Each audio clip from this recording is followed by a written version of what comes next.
My sister publicly humiliated my son at his 12th birthday party, laughing as she used him for attention, never expecting the quiet parent she mocked would strip away every privilege she lived on and leave her begging at rock bottom. I'm Owen, 36 years old, and I work as a master electrician here in Nashville. After high school, I wasn't sure what direction to take my life, so I enlisted in the Army for 4 years. Best decision I ever made. Spent most of my time doing electrical work on military bases across the country, which taught me discipline, systematic problem solving, and most importantly, how to stay calm under pressure while methodically dismantling problems piece by piece. Those skills would prove absolutely invaluable later in this story. When I got out of the service, I used my GI Bill to get certified as a master electrician and started my own small contracting business. Now I specialize in commercial electrical work, office buildings, hospitals, manufacturing plants. It's steady work that pays well, around $95,000 a year, and I've built a solid reputation for solving complex electrical problems that other contractors can't handle. The work requires attention to detail, patience, and the ability to trace problems back to their source systematically. Again, skills that would come in handy dealing with Madison.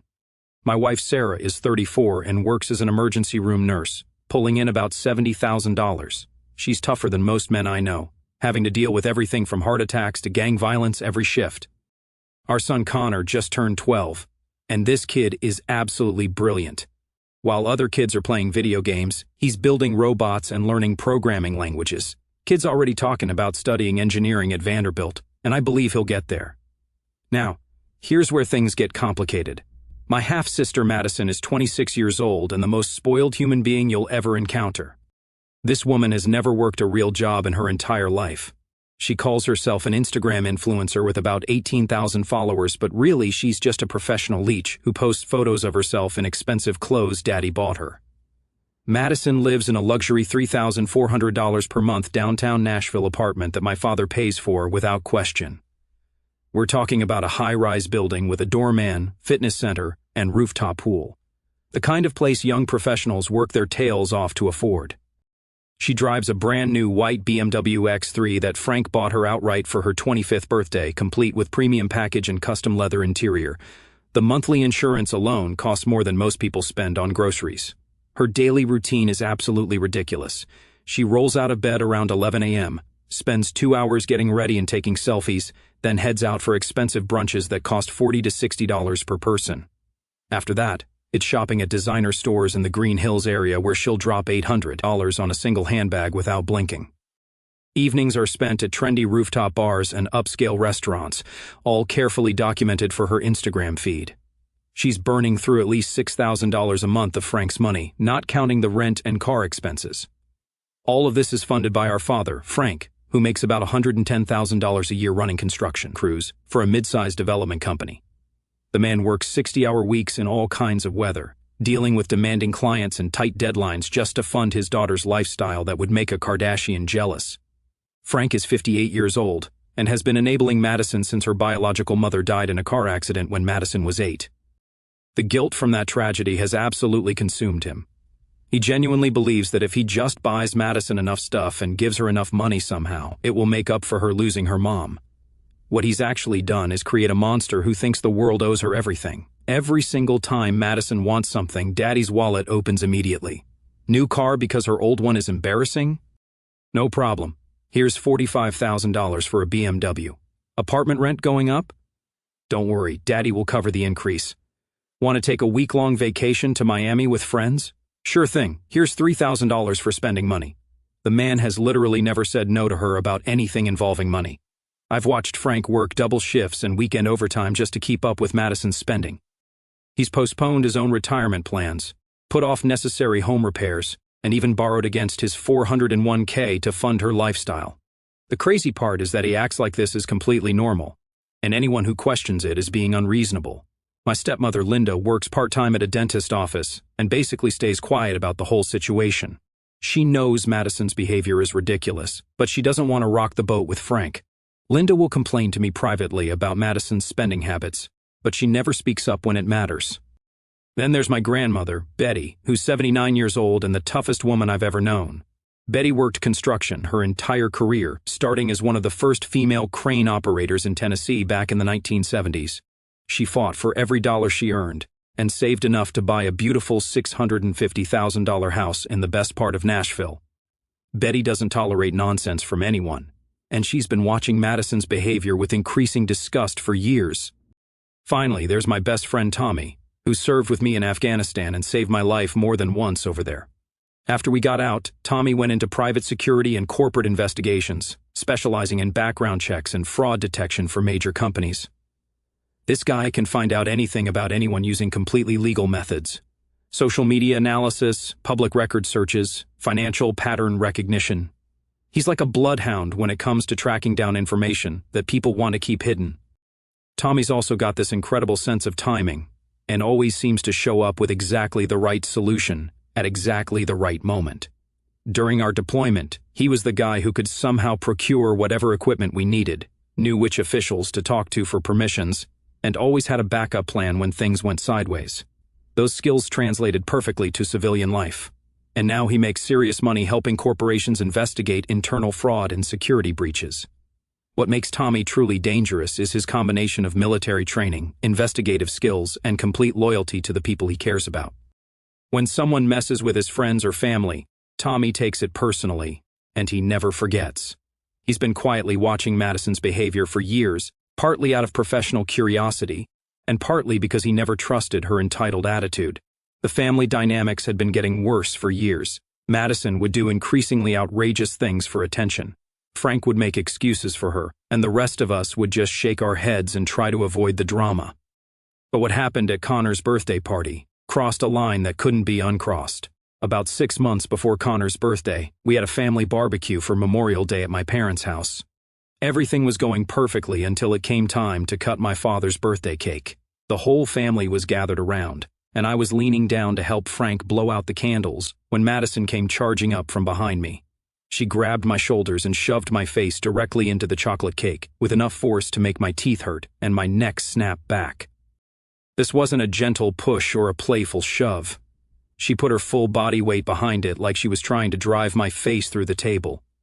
Frosting went everywhere, coating my hair, filling my nostrils, getting into my eyes and mouth.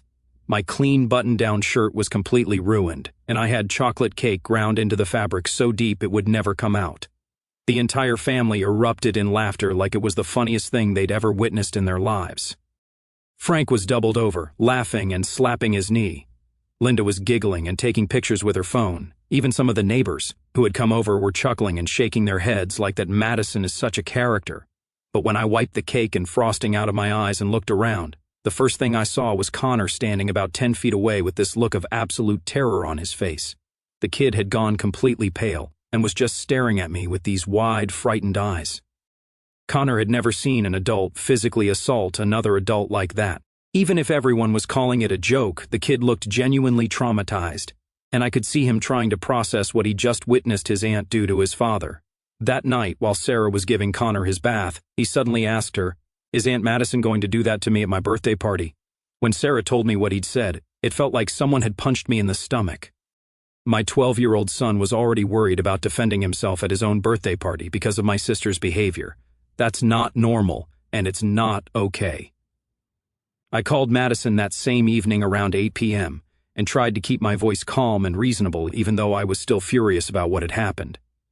"Listen to me very carefully," I told her, making sure to speak slowly so there would be no misunderstanding. "What you did today was completely inappropriate, disrespectful, and not funny in any way. If you ever try something like that with Connor, we're going to have serious problems." Madison's response was exactly what I expected from someone who's never faced real consequences for her actions in her entire privileged life. She actually had the nerve to laugh at me. This dismissive, condescending laugh, like I was being ridiculous. "Oh my goodness, Owen, you're being so dramatic and uptight." It was just a harmless joke. Connor needs to learn how to have fun and not be so serious and boring all the time like his dad. I'm not joking around here, Madison. My son's birthday party is completely off limits for your attention-seeking stunts and social media content. Whatever, Owen, you're such a total buzzkill, and that's exactly why nobody wants to hang out with you anymore. You take absolutely everything way too seriously. No wonder Sarah looks miserable half the time. Being married to someone with no sense of humor must be exhausting. The fact that she brought my wife into it really set me off, but I kept my cool. Madison, I'm warning you one final time. Stay away from Connor's cake. Stay away from Connor. Period. If you can't control yourself. God, you're so paranoid. I'm not going to do anything to precious little Connor. You act like he's made of glass or something. Kids are tougher than you think. She hung up on me before I could respond, and I could hear her laughing as she ended the call. I should have realized right then that Madison had absolutely zero intention of respecting any boundary I tried to set. I should have realized right then that Madison had absolutely no intention of respecting the boundary I was trying to set. This is a woman who's never been told no in her entire privileged life, and she wasn't about to start listening now. Looking back, I wish I had just uninvited her from Connor's party right then and there. It would have saved everyone a lot of pain and drama, but I thought surely she wouldn't be stupid enough to mess with a child's birthday after being explicitly warned. I seriously underestimated just how selfish and attention-hungry my sister really was. Connor's 12th birthday finally arrived, and this kid had been meticulously planning every single detail for months. He's really into robotics, engineering, and computer programming. So, we decided on a science and technology theme that would actually engage his friends rather than some generic kid party. Sarah went absolutely all out, transforming our backyard into this incredible science lab setup with professional LED displays showing circuit diagrams, working robot demonstrations that Connor had programmed himself, and even a safe chemistry station where kids could do hands-on experiments and watch different reactions. We rented professional science equipment, brought in a telescope for stargazing, and set up coding stations where kids could program simple games. The whole setup probably cost us close to $800. But seeing Connor's face light up as everything came together was worth every penny. The centerpiece of the entire party was Connor's cake, which he had designed himself using actual engineering software. It was an incredible 3-layer masterpiece that looked exactly like a computer circuit board, complete with working LED lights embedded throughout the frosting that actually lit up in different patterns that Connor had programmed. The cake had functioning switches, blinking components, and even a small digital display showing his initials. We had it custom made by a specialty bakery that normally does cakes for tech companies and engineering firms. And the total cost was $250. Connor was so incredibly proud of this cake that he spent the entire morning taking detailed photographs from every angle and excitedly explaining the technical aspects to his friends as they arrived. We invited 15 of Connor's smartest friends from school and his robotics club. Kids who shared his genuine interest in science, technology, and building things. These were really good kids from families that valued education and creativity. The party was going absolutely perfectly from the moment it started. Kids were genuinely amazed by the robot demonstrations. They loved getting their hands dirty with the science experiments, and everyone was having an incredible time learning and exploring together. Then Madison showed up and immediately started ruining everything. At exactly 3:15 p.m., her bright red BMW X3 came screeching into our driveway with music blasting so loud that neighbors 3 houses down turned to see what was happening. Madison stepped out of the car like she was making a grand entrance at some Hollywood premiere, wearing the most ridiculously inappropriate outfit imaginable for a 12-year-old's birthday party. She had on this tiny crop top that showed way too much skin, a miniskirt that barely covered anything important, and stiletto heels that were completely absurd for a backyard party with kids running around on grass. "Where's my absolute favorite nephew in the whole world?" she shouted loud enough for half the neighborhood to hear, striking a pose like she was expecting photographers. "Aunt Madison is here to make this party absolutely amazing and unforgettable." I immediately walked over to intercept her before she could create any more of a scene. "Madison, remember our conversation from last week? Connor's birthday is about Connor, not about you or your Instagram." She waved me off with those ridiculous 3-inch fake nails she's always getting done at expensive salons. "Oh my God, Owen, relax and stop being such a control freak. I'm just here to wish Connor a happy birthday and have some fun. You're being paranoid and dramatic like always." For the next hour and a half, Madison systematically made the entire party about herself instead of Connor and his friends. She kept interrupting the science activities to pose for selfies with the decorations and equipment. She was constantly trying to get the 12-year-old boys to pay attention to her instead of the educational demonstrations we had planned. Every 5 minutes, she was posting new Instagram stories about what an amazing and fun aunt she was, making sure to get herself in every single shot. She kept asking the kids to include her in their experiments and projects, not because she was interested in science, but because she wanted content for her social media accounts.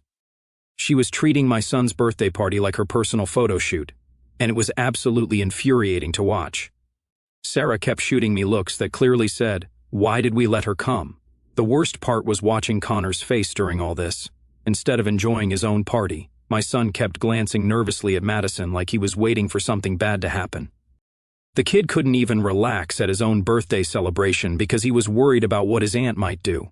Finally, it was time for the main event, cutting the cake. All 15 kids gathered around the table where Connor's LED circuit board cake was displayed in all its glory. Connor stood in front of his masterpiece with the biggest smile I'd ever seen on his face. Sarah lit the 12 candles and all the kids started singing happy birthday in this sweet, enthusiastic chorus. Connor closed his eyes and took a deep breath, ready to make his birthday wish and blow out the candles. In that moment, he looked absolutely perfect. A happy kid celebrating with his friends, exactly like every birthday should be. That's when Madison struck.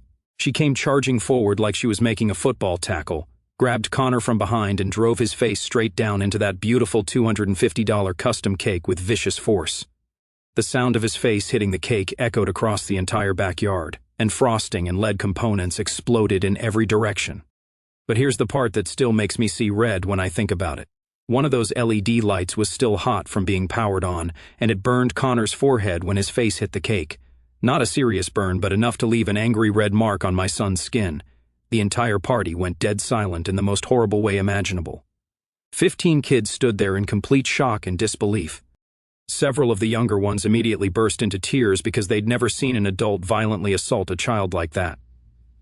Connor just stood there completely frozen in place, with cake, frosting, and electronic components dripping down his face and this angry red burn mark clearly visible on his forehead from the hot LED component. Then my son started sobbing. Not just regular crying, these heartbroken, soul-crushing sobs like his entire world had just collapsed around him. This was supposed to be the happiest day of his year, the culmination of months of planning and excitement. And Madison had destroyed it in 3 seconds for social media content. And Madison, this absolute monster, started laughing hysterically and immediately pulled out her phone to start taking selfies and videos with the destroyed cake in the background. "Oh my God, this is going to get so many likes and shares," she said while recording herself. "Connor, stop crying and look up here. Smile for Aunt Madison's Instagram story. This is going to be hilarious content." She was literally filming my traumatized, burned, crying son for her social media, while cake and frosting dripped down his face. I have never been closer to completely losing control in my entire life. "What the hell is wrong with you?" I shouted louder than I've ever yelled at anyone in my life, my voice echoing across the entire neighborhood. "Oh my gosh, seriously, it's just a harmless joke. You need to chill out and stop being so uptight. Connor's totally fine. Kids need to learn how to take a joke and not be such babies about everything." The kids at the party were absolutely traumatized. Several parents had already arrived to pick up their children and witnessed this entire horrific scene. They were exchanging these uncomfortable glances and whispering to each other, clearly disturbed by what they'd just seen. A few parents immediately gathered their kids and left without saying goodbye, obviously wanting to get their children away from Madison as quickly as possible. That's when my 79-year-old grandmother Betty stood up from her lawn chair and everything changed. When Betty stands up and speaks, the world stops. This woman commanded construction crews for 40 years in an industry dominated by men. When she talks, people listen. And when she's angry, smart people get out of her way. "Madison," Betty said in this voice that could cut through steel, "you were specifically warned not to do this." Madison immediately went into defensive mode. "Grandma Betty, it was just a harmless joke. Everyone's being way too dramatic about this. Connor's fine. Look at that boy's face," Betty commanded. "Does he look fine to you?" Connor was still sobbing in Sarah's arms, cake and frosting matted in his hair with that angry red burn mark clearly visible on his forehead. Half the kids at the party were crying or asking their parents to take them home. The party was completely destroyed. Betty turned to face my father with a look I'd never seen before.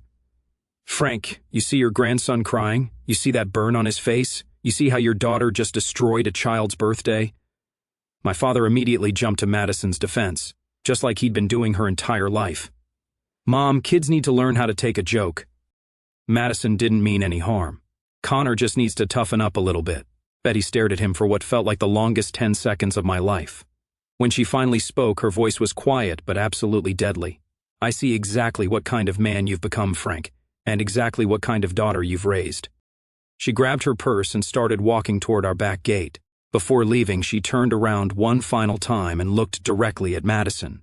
"You just made the biggest mistake of your entitled little life, young lady. I hope those Instagram likes were worth it." The way she said it sent actual chills down my spine. Betty doesn't make empty threats, and she doesn't say things she doesn't mean. Madison had just declared war on the wrong person. We ended the party immediately.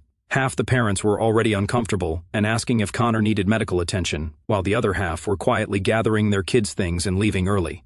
It was the most embarrassing and heartbreaking moment of my life, watching my son's special day get completely destroyed by my selfish sister. That night, after we got Connor cleaned up and the burn treated by our family doctor, Tommy called me. "Heard about what happened at the party, brother. Madison finally messed with the wrong family member, didn't she?" "I don't know what to do, man." Sarah's furious. Connor's traumatized. And Madison's acting like she did absolutely nothing wrong. She's posting about it on Instagram like it was hilarious. "Give it some time," Tommy said. "Betty's not the kind of woman who lets things slide. Something tells me Madison's about to learn a very expensive lesson about consequences." Tommy was right. But none of us could have predicted just how thoroughly Betty was about to destroy Madison's entire world. 3 days later, Betty called a mandatory family meeting at her house. She showed up with her longtime family attorney who brought a briefcase full of legal documents that immediately made everyone nervous. Betty didn't waste time with small talk or pleasantries. She got straight to the point with military precision. "I'm making major changes to my will effective immediately. Frank, you're being completely removed as a beneficiary." My father's face went white as a sheet. "Mom, you can't be serious about this. That house is worth $650,000. I've been counting on that inheritance for my retirement. You should have thought about that before you raised a daughter who thinks hurting children is entertainment," Betty replied coldly. She turned to face Madison, who was sitting there looking confused, like she couldn't understand why her actions might have consequences. "Madison, you have exactly 7 days to write a sincere handwritten apology letter to Connor and pay for his medical treatment and therapy. If you fail to do both of those things, you'll also be completely removed from my will." Madison's mouth dropped open. "Grandma Betty, I don't understand why everyone's so mad about this. It was just a stupid cake. Connor's fine. Kids bounce back from everything." "Just a stupid cake?" Betty repeated with ice in her voice. "That cake your nephew spent months planning and designing. Those burns on his face from your selfish stunt. The trauma you caused him in front of all his friends. Just stupid." The attorney began reading the terms of the new will. Under the revised document, I would inherit 40% of Betty's estate. Sarah would get 20%, Connor would receive 25%, and Linda would get the remaining 15%. Madison and Frank would receive absolutely nothing. Madison started crying these obviously fake tears. "This isn't fair. I'm family too. You can't just cut me out because of one little mistake." Betty looked her dead in the eye without an ounce of sympathy. "Family doesn't humiliate children for social media attention. Family doesn't burn kids' faces for Instagram likes. You're not family. You're a spoiled brat who's never learned that actions have consequences." My father jumped up from his chair, his face red with anger. "Mom, you're making a huge mistake. I've taken care of you for years. Madison's just young and made an error in judgment. I took care of myself for 79 years, Frank, and Madison's not young. She's 26 years old, and old enough to know that hurting children is wrong." Frank stormed out of the house, slamming the door so hard it shook the windows. Madison followed him, sobbing dramatically and shouting about how unfair everything was. 7 days passed. Madison didn't write any apology letter.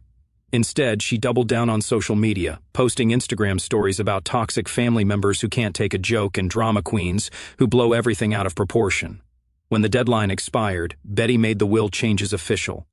Madison and Frank were permanently cut out of a $650,000 inheritance because Madison couldn't bring herself to write a simple apology letter to the child she had hurt.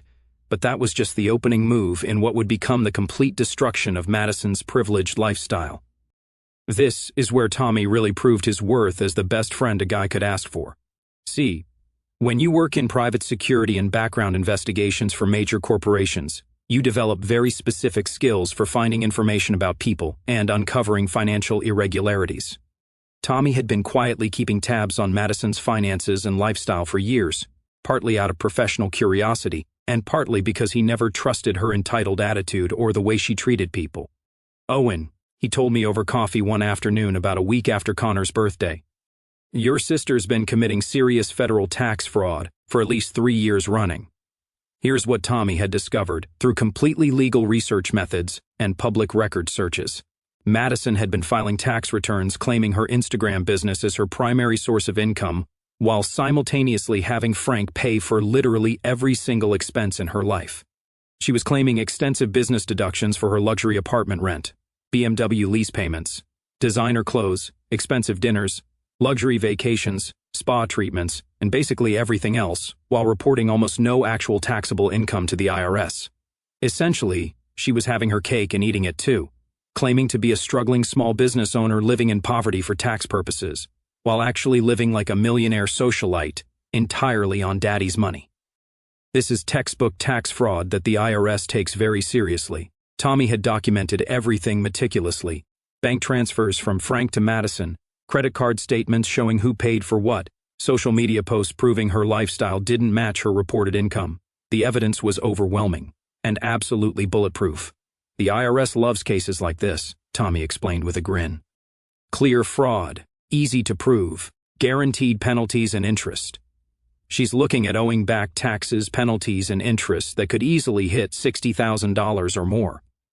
We submitted an anonymous tip to the IRS with a 40-page evidence packet. The audit notice arrived at Madison's apartment exactly 12 days later.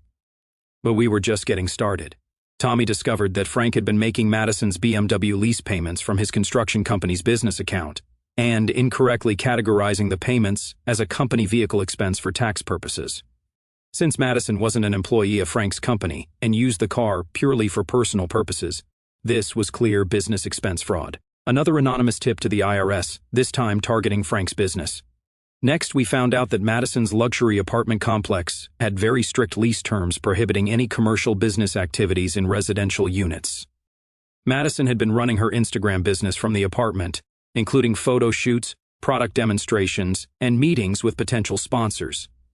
She'd been violating her lease agreement for over 2 years. One anonymous complaint to the property management company, along with screenshots of Madison's social media posts proving commercial activity, resulted in an immediate lease violation notice and eviction proceedings. The final nail in the coffin was Madison's favorite medical spa, where she got regular cosmetic procedures that she posted about constantly on Instagram. Tommy discovered that the spa was operating without proper state licensing and had been performing procedures they weren't legally allowed to offer.